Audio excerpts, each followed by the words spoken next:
যে জাতি তার উত্তরাধিকারকে সম্মান করে না সে জাতি পৃথিবীতে টিকে থাকে না। এই জিনিসটা মনে রাখতে হবে।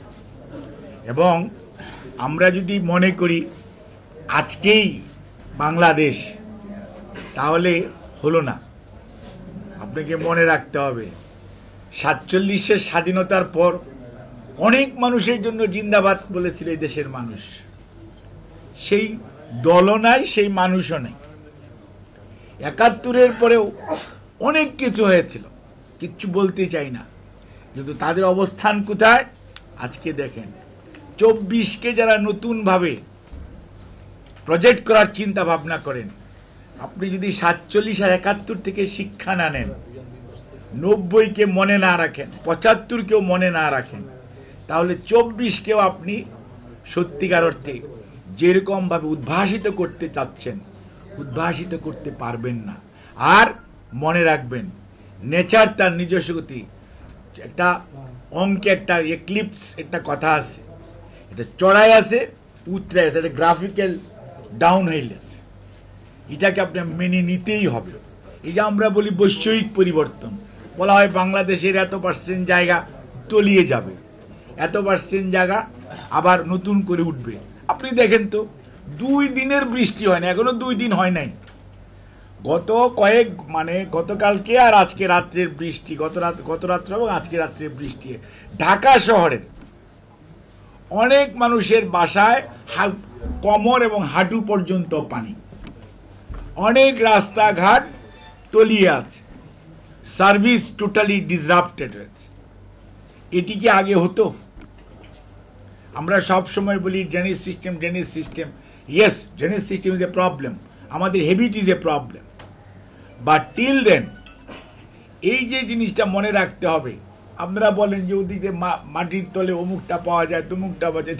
সেন বংশরে যদি এখন মাটি খুললে প্রত্নতাত্ত্বিক নিদর্শন বের করতে পারেন, কিছুদিন পরে আমাদেরকে 100 বছর পরে যে প্রত্নতত্ত্বের জন্য অন্য মানুষ আমাদের নেক্সট জেনারেশন খুঁজবে না, তার কি নিশ্চয়তা আছে?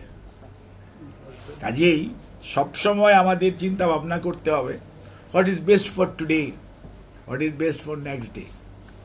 এবং এই সমাজটা খালি শুধু আমার না, এই সমাজটা আমাদের।